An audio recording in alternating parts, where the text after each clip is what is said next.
ሰው በክርስቶስ ማን ነው? ሰው በክርስቶስ ማን ነው የሚለው ሰው በክርስቶስ አዲስ ፍጥረት ነው። ምክንያቱም መጽሐፍ ቅዱስ ሁለተኛ ቆሮንቶስ 5:17 ላይ ማንም በክርስቶስ ቢሆን አዲስ ፍጥረት ነው ይላል። ስለዚህ ሰው በክርስቶስ አዲስ ፍጥረት ነው የሚሆነው። ኦኬ፣ አዲስ ፍጥረት ማለት በፊት ያልነበረ ማለት ነው ወይስ? እስቲ ግልጽ አድርገው። አዲስ ፍጥረት ማለት ቃሉ ራሱ እንደሚናገረው አዲስ ከዚህ በፊት ያልነበረ ወይንም የአዳም አይነት ያልሆነ ሌላ ፍጥረት ማለት ነው። ሌላ ዝርያ ማለት ነው አዲስ ፍጥረት ማለት። ለምሳሌ መጀመሪያውን እግዚአብሔር ሰው የፈጠረው ዘፍጥረት መጽሐፍ 1:26 ላይ እግዚአብሔርም አለ ሰውን በመልካችን እንደ ምሳሌያችን እንፍጠር። እግዚአብሔር በመልኩ ሰውን ፈጠረ፣ ወንድና ሴት አድርጎ ፈጠራቸው ይላል ስድስተኛው ቀን ላይ። ይኸኛው ሁለተኛ ቆሮንቶስ 5:17 ላይ ስለዚህ ማንም በክርስቶስ ቢሆን አዲስ ፍጥረት ነው ብሎ ሲናገር በስድስተኛው ቀን ከተፈጠረው አዳም ይለያል ማለት ነው። ቶታሊ 100% ከመጀመሪያው አዳም 100% የተለየ ፍጥረት ነው ኢየሱስ መጥቶ የፈጠረው። ምክንያቱም ለተቀበሉት በስሙ ለሚያምኑት ለነርሱ አለና የእግዚአብሔር ልጆች የሆኑ ዘንድ ስልጣንን ሰጣቸው ይልና እነሱ ኦፍ ጋድ ከእግዚአብሔር ተወለዱ እንጂ ከወንድ ፈቃድ፣ ከደም ፈቃድ፣ ከስጋ ፈቃድ አልተወለዱም ብሎ አሁን ሁለትን ያስቀመጠው። አንደኛው ከእግዚአብሔር የተወለደ ማንነት አስቀመጠ። ቀጥሎ ያስቀመጠው ደግሞ ከወንድ ከደምና ከስጋ ፈቃድ የተወለደ ሌላ ዝርያን አስቀመጠ። ስለዚህ አሁን አንተ የጠቀስከው መጽሐፍ ቅዱስ ላይ ዘፍጥረት ላይ የጠቀስከው ቃል ከወንድ ፈቃድ ከደምና ከስጋ ፈቃድ የተወለደ የአዳም ዘር ውልድ ነው ያለው። ይሄ ሁለተኛው በክርስቶስ የመጣው ግን ማንም በክርስቶስ ቢሆን አዲስ ፍጥረት ነው፣ ሌላ ፍጥረት ነው፣ ሌላ ዝርያ ነው።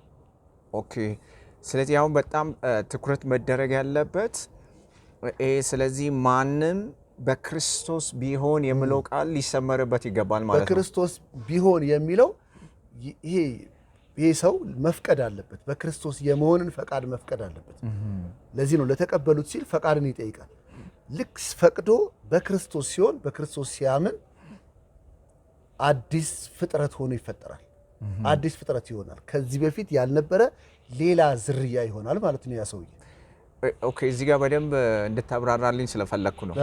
ምክንያቱም ማንም በክርስቶስ ቢሆን አዲስ ፍጥረት ነው ይላል።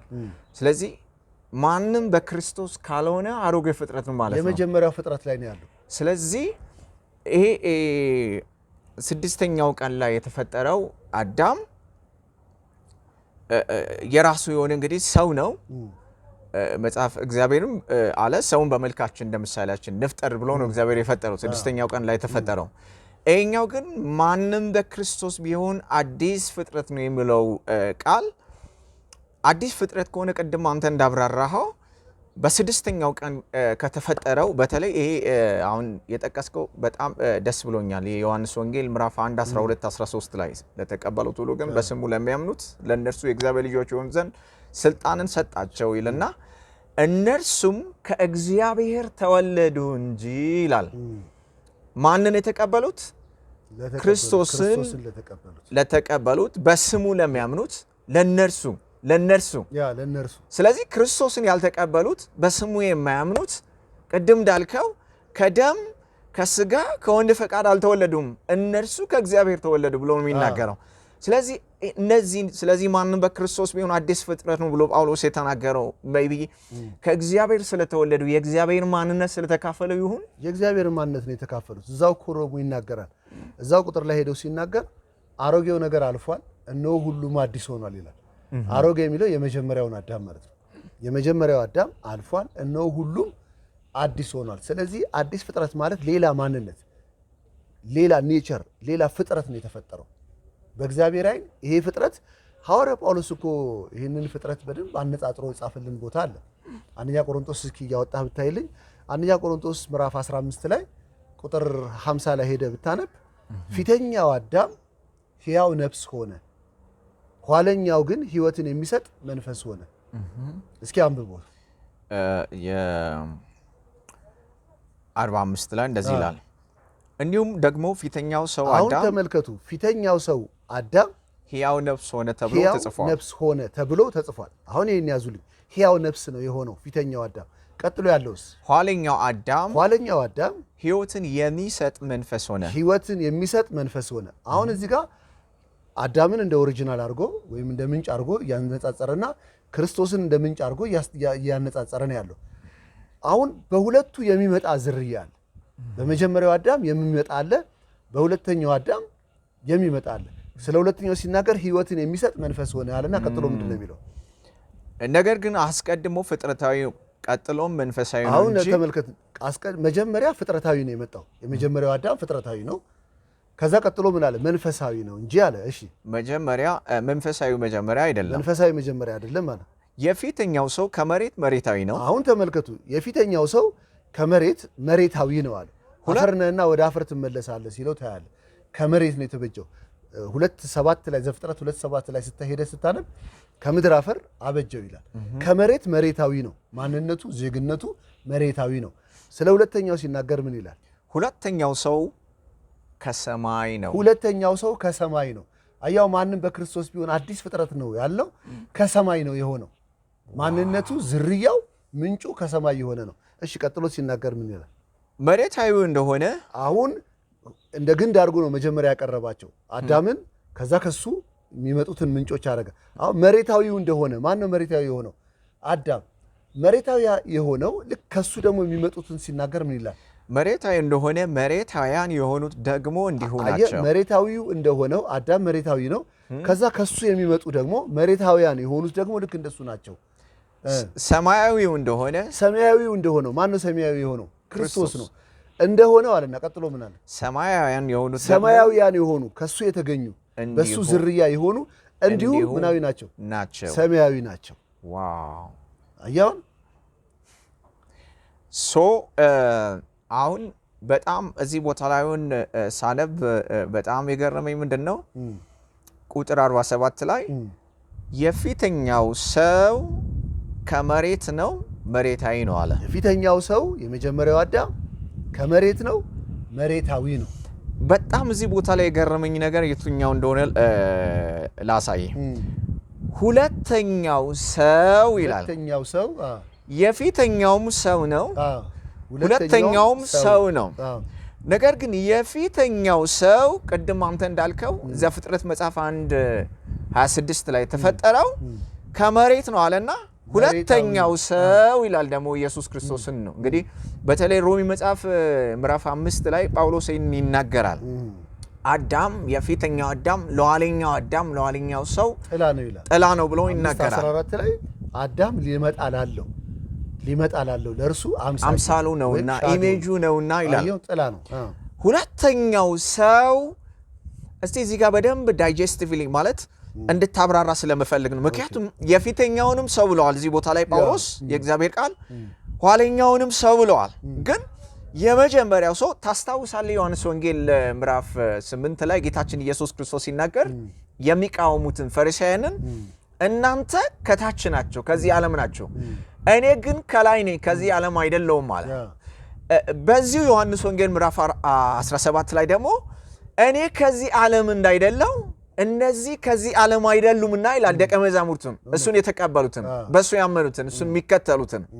ስለዚህ ልክ እንደዚህ እዚህ ቦታ ላይ ሁለተኛው ሰው ይላል ኢየሱስ ክርስቶስን ከሰማይ ነው ይላል። ቅድም አንተ በደንብ እንዳብራራው እንደገለጽከው መሬታዊ እንደሆነ መሬታዊ የሆኑ ደግሞ እንደዚሁ ናቸው፣ ሰማያዊ እንደሆነ ደግሞ ሰማያዊያን የሆኑት እንደዚህ ናቸው ይላል። ስለዚህ ከዚህ ጋር አያይዘ እስቲ አሁን ቅድም ጠቅሳለህ። ስለዚህ ማንም በክርስቶስ ቢሆን አዲስ ፍጥረት ነው። ስለዚህ አዲስ ፍጥረት ሰዎችን ያሰኛቸው በሁለተኛው አዳም መሆናቸው ነው ማለት ይቻላል አይደል? አለ እኮ አሁን እዚህ ጋር ከሰማይ እንደሆነው ከሰማይ ከሆነው የመጡት ብሎ ነው የሚናገረው። 47 ላይ አንብበው። 47 ላይ የፊተኛው ሰው ከመሬት ነው መሬታዊ ነው። ሁለተኛው ሰው ከሰማይ ነው። ቀጥሎ ያለው መሬታዊው እንደሆነ አሁን እዚህ ጋር ነው ሚስጥር ያለው። መሬታዊው እንደሆነው መሬታውያን የሆኑ አሁን ብዙዎች ደግሞ በሱ ምክንያት ደግሞ የመጡ መሬታውያን የሆኑ። ስለዚህ የአዳም ዘር በሙሉ መሬታዊው ከሆነው መሬታውያን የሆኑት። ስለዚህ የአዳም ዘር በሙሉ መሬታውያን ናቸው፣ ምድራዊ ናቸው። ቀጥሎ ምን አለ? ሰማያዊው እንደሆነ አሁን ሰማያዊ የሆነው ማን ነው? ክርስቶስ ነው። አሁን ከሱ ደግሞ መዓት ደግሞ ሲመጡ ታያለ። ምን ይላል? ሰማያዊ እንደሆነ ሰማያውያን የሆኑት አሁን ደግሞ በሱ የተገኙት ደግሞ ሰማያውያን የሆኑት እንዲሁ ናቸው ይላል። አያውን ስለዚህ ሁለት ግንድ ነው ያቀረበው አልኩ። አንደኛው ግንድ አድርጎ የመጀመሪያውን አዳም እሱ ምድራዊ እንደሆነው ምድራውያን የሆኑ ከሱ የተገኙ በሙሉ በሱ መገኘታቸው ምክንያት ምድራውያን ናቸው። ሁለተኛው ሰማያዊው እንደሆነው ከሱ የተገኙት አሁን የተቀበሉት ብለን ከሱ የተገኙት ደግሞ ሰማያውያን ናቸው። ለዚህ እኮ ነው ጳውሎስ ፊልጵስዩስ ላይ ምንድነው ሀገራችን በሰማይ ነው ይላል። አሁን አዳም የመጀመሪያው አዳም የትኛውን ቦታ ሄደህ ሀገር ሰማይ ነው፣ ሰማይ አዘጋጅልሃለሁ ይሄን ብታደርግ ተብሎ የሰማይ ተስፋ ተሰጥቶት አያውቅም። ምድር ነው የተፈጠረው፣ ምድራዊ ነው። ምድር ላይ ዘላለም ሊኖር ነው የተፈጠረው እንጂ የሰማይ ተስፋ የለውም። የሰማይ ስሪትና ፈቃድም የለውም። ለዚህም ይመስለኛል ታስታውሳለህ ዮሐንስ ወንጌል ምዕራፍ 3 ላይ ጌታችን ኢየሱስ ክርስቶስ ኒቆዲሞስ ከተባለው ሰው ጋር ሲያወራ ኒቆዲሞስ አመጣጡ ሊያደንቀው ነው። እግዚአብሔር ከሱ ጋር ካልሆነ በቀር አንተ እነዚህ የምታደርጋቸውን ተአምራት ማንም ሊያደርግ አይችልምና ስለዚህ ከእግዚአብሔር ዘንድ እንደመጣ እናውቃለን ስል ጌታ ኢየሱስ ምንድን ነው ያለው? እውነት እውነት እልሃለሁ ሰው ዳግመኛ ካልተወለደ በቀር የእግዚአብሔር መንግስት ሊያይ አይችልም ማለት። አሁን አይተዋል። አሁን እሱ ጋር አሁን በመጀመሪያው አሁን ኒቆዲሞስን ማን ነው ብለን ፐርሰናሊቲውን እንዴ የመጀመሪያው አዳም፣ ከዛ ደግሞ የሃይማኖት አስተማሪ ነው። በሃይማኖት ውስጥ ያለ አስተማሪ ነው፣ መምህር ነው። ግን የመጀመሪያው አዳም ኢየሱስ ደግሞ የመጣው የመጀመሪያውን አዳም ሊመክረው ስርዓት ሊሰጠው ሊያስተምረው አይደለም የመጣው። እውነት ነው። የመጀመሪያውን አዳም አስወግዶ ሌላ በራሱ አንድ አዲስ ሰው ለማምጣት ነው። አሁን ይሄ ሰውዬ በመጀመሪያው አዳም ላይ ሆኖ ጥሩ ግንዛቤ ያለው ሰው ነው። ስለ ኢየሱስ የተሻለ አስተሳሰብ ያለው ሰው ነው። መጥቶ አንተ የምታረጋቸውን ተአምር እግዚአብሔር ከሱ ጋር ከሆነ ሰው በስተቀር ሊያደርግ የሚችል የለም፣ ከእግዚአብሔር ተልከህ እንደመጣህ እናምናለን ሲለው ዋው ብራቮ በጣም ቀጥል፣ ከፈሪሳውያን መካከል ለካህን የሚደግፍ ሰው አለ አላለውም ኢየሱስ። ኢየሱስ ይሄ ሰውዬ በመጀመሪያው የአዳም ማንነት ላይ ሆኖ ምንም መልካም ግንዛቤ ቢኖረውም የእግዚአብሔር መንግስት ውስጥ መገኘት አይችልም። የእግዚአብሔር መንግስት ውስጥ መግባት አይችልም። አዲስ ፍጥረት ሆኖ መፈጠር አለበት። ከዛ ምን አለው? ዳግመኛ ካልተወለድክ የእግዚአብሔርን መንግስት ልታይ አትችልም ማለት። ከዛ ኒቆዲሞስ ቀጥሎ ምን እንዳለው? እንዴ እንደገና ወደ እናቴ ማህፀን ገብቼ ልወለድ እችላለሁን አለው። አያው መጀመሪያ ተወልዷል፣ እዚህ ምድር ላይ የአዳም ዘር ሆኖ ገብቷል። ኢየሱስ ደግሞ ድጋሚ መወለድ አለብህ አለው።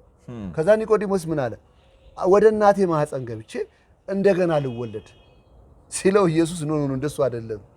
ሁለተኛው ውልደት በሰው የአእምሮ ግንዛቤ በአእምሮ ቀመር ወይም በአመኪኖ የሚሆን አይደለም። ንፋስ ታውቃለህ አለው። አዎ ይኸውልህ ንፋስ ይህን ዛፍ ሲያወዛውዝ ታያለህ። ከዛ ይሄ ንፋስ ግን ከየት ነው የመጣው አታውቅም። ይሄ ንፋስ ይህን ዛፍ የሚያወዛውዘው ንፋስ ወዴት ነው የሚሄደው አታውቅም። ከእግዚአብሔር የተወለደ ልክ እንደዚህ ነው። በነፍስ በአእምሮ ቀመርና ስሌት የሚገኝ አይደለም፣ ግን ውጤቱ ይመጣል። ድምፁን ትሰማለህ። ስለዚህ ከእግዚአብሔር የተወለደ ልክ እንደዚህ ነው። ስለዚህ ከእግዚአብሔር መወለድ የሚባል ስርዓት ሊያመጣ ነው ኢየሱስ የመጣው እንጂ የሚያሳዝን የመስቀል የመከራውን አይነት አሳይቶን ይሄን ያህል ነው የምወዳችሁ ስለምወዳችሁ ይሄው ሞቼላችኋለሁ ብሎ ሊሄድ አይደለም የመጣው። የመጣው ይሄ የመጀመሪያውን አዳም የኃጢአት ዘር የሆነውን አዳም በመውደቁ ምክንያት የኃጢአት ማንነት ተካፈለ፣ ሙት ሆነ። በመንፈሱ የጨለማን ስርዓት ማከናወን ጀመረ። እሱን አስወግዶ ለሱ የሆነውን አዲስ ፍጥረት ለመፍጠር ነው የመጣው። ዋው! ስለዚህ አሁን ከዚህ ቃል የምንረዳው ሰው ክርስቶስ ኢየሱስን ካልተቀበለ ከአዳም ልክ ስድስተኛው ቀን ላይ መፈጠር ብቻ ሳይሆን ስድስተኛ ቀን ላይ የተፈጠረው አዳም ኃጢአት በመስራቱ ምክንያት ሙት እንደሆነ ሙት ሆኗል፣ ኮራፕት እንዳደረገ ኮራፕት አድርጓል የእግዚአብሔር ቃል ተናግሯል። ከዛ በኋላ ነው ልጆችን የወለደው። አስተውለ እንደሆነ እዚህ ቦታ ላይ አሁን ስታወራ እዚህ ዮሐንስ ወንጌል ምዕራፍ 3 ላይ ጌታችን ከኒቆዲሞስ ጋር በሚያወራው ስፍራ ላይ ምን ይላል? ቁጥር 7 ላይ ዳግመኛ ልትወለዱ ያስፈልጋችኋል ብሎ ሲናገር እንመለከታለን። እንግሊዘኛው እንዱም you must be born again ይላል። you must be born again የግድ ዳግመኛ መወለድ አለባችሁ ይላል። አሁን ጥያቄው are you born again ነው መሆን ያለበት። የግድ born again ማድረግ አለብህ፣ ዳግም መወለድ አለብህ። ካልሆነስ መልካም ግንዛቤ ቢኖረው ጥቅም የለውም። የተሻለ ሰው ቢሆን ኢየሱስን ቢያደንቅ ኢየሱስ ከሰማይ እንደመጣ የሚያደርጋቸው ታምራት እግዚአብሔር ከሱ ጋር እንደሆነ ቢያውቅም ሃይማኖት ነው ያለው። ስለ ኢየሱስ ጥሩ ግንዛቤ ነው ያለው። ክርስትና በጣም ደስ የሚል ነገር ማስመር እፈልጋለሁ። ጥሩ ግንዛቤ መያዝ አይደለም። በክርስቶስ ማንነት ሌላ ፍጥረት ሆኖ መፈጠር ነው። ያ ነው ክርስትና። ሌላ ፐርሰን መሆን ነው ክርስትና እንጂ የተሻለ ግንዛቤ መያዝ አይደለም። የተሻለ አስተሳሰብ መያዝ አይደለም። አዲስ ፍጥረት ማለት ሌላ ቢንግ ማለት ነው። ሌላ ፍጥረት ማለት ነው። ስለዚህ ሰዎች ጌታ ኢየሱስ ክርስቶስን በዚህ ምድር ላይ የተወለደ የሰው ዘር ሁሉ ጌታን ተቀብሎ አዲስ ከመሆን ውጪ ሌላ አማራጭ የለውም። በቃ እዚህ ምድር ላይ ሰዎች 100 ዓመት እንዲኖሩ ድል ሲሰጣቸው አንድ መልካም ምርጫ እንዲመርጡ ነው ይሄ ሁሉ ዘመን የተሰጣቸው። ይሄ መልካም ምርጫ ኢየሱስ ክርስቶስን እንደ ግል ያዳኛቸው አድርገው እንዲቀበሉና አዲስ ፍጥረት እንዲሆኑ። አለበለዚያ አዲስ ፍጥረት ካልሆኑ የመጀመሪያው ዝርያ ናቸው፣ የአዳም ዘር ናቸው። አዳም ደግሞ ሲፈጠር ከምድር ነው፣ ምድራዊ ነው። ሰማይ የሚባል ተስፋ የለው። ሰማይ መግባት የሚያስችል ኮምፖናንት የለው። ሰማይ መግባት ኢየሱስ ያለበት ስፍራ ላይ መገኘት የሚያስችል ኮምፖናንት የምታገኘው ከሱ ከተወለድክ ነው። ኤፌሶን ላይ ለዚህ እኮ ነው በራሱ አንድ አዲስ ሰው ፈጠረ ይላል። ለዛ እኮ ነው በሰማያዊ ስፍራ በአብ ቀኝ ተቀምጣችኋል ያለው። የተፈጠርክበት ኮምፖናንት ከሱ ስለሆነ ነው ሲሆነበት ቦታ ላይ መገኘት የቻልከው። ስለዚህ አሁን አንተ ስታወራ ማለት የተገኘበት ምድራዊ ስለሆነ ስሪቱ ምድራዊ ስለሆነ ሰማይ የሚገባበት ተስፋ የለውም። ቅድም ዮሐንስ ወንጌል 3 ላይ እንዳወራ ነው የግድ ዳግመኛ መውለድ ያስፈልጋቸዋል። ምክንያቱም ዳግመኛ ካልተወለደ ሰው የእግዚአብሔር መንግስት ሊያይ አይችልም ማለት ሊገባበትም አይችልም ይላል። ከውሃና ከመንፈስ ካልተወለደ በቀር ማለት ነው። ስለዚህ ለዚህም ይመስለኛል ደግሞ ዮሐንስ ወንጌል 3 እዚሁ ቁጥር 16 ላይ ስንመለከት በእርሱ የሚያምኑ ሁሉ የዘላለም ሕይወት እንዲኖረው እንጂ እንዳይጠፋ ብሎ ይናገራል። በጣም የሚገርም ነው። ወንድማችን ፓስተር ይሴን በጣም አመሰግናለሁ። እንቀጥላለን ተመልካቾቻችን። ወንድማችን ፓስተር ይስሐቅ ይባላል። የራሱ ቲክቶክ ላይም ዩቲዩብ ላይም የራሱ ቻናል አለው። ፒር ወርድ ነው የሚባለው ሁለቱም ላይ ማለት ነው። ቲክቶክ ላይም ፒር ወርድ ነው የሚባለው፣ ዩቲዩብ ላይም ፒር ወርድ ይባላል። ስለዚህ በጣም ድንቅ የሆኑ ትምህርቶች አሉ። ትምህርቶችን ገብታችሁ ሰብስክራይብ ፎሎ አድርጋችሁ እንድትከታተሉ ልጋብዛችሁ እወዳለሁ። እነዚህ ውይይቶች ደግሞ ይቀጥላሉ። እንወዳችኋለን። ሻሎም ሻሎም። የእግዚአብሔርን ቃል ለሰውም እንዳካፍል ስለጋበዝከኝ በሚዲያ ላይ በጣም አመሰግናለሁ። ሻሎም። ታንክ ዩ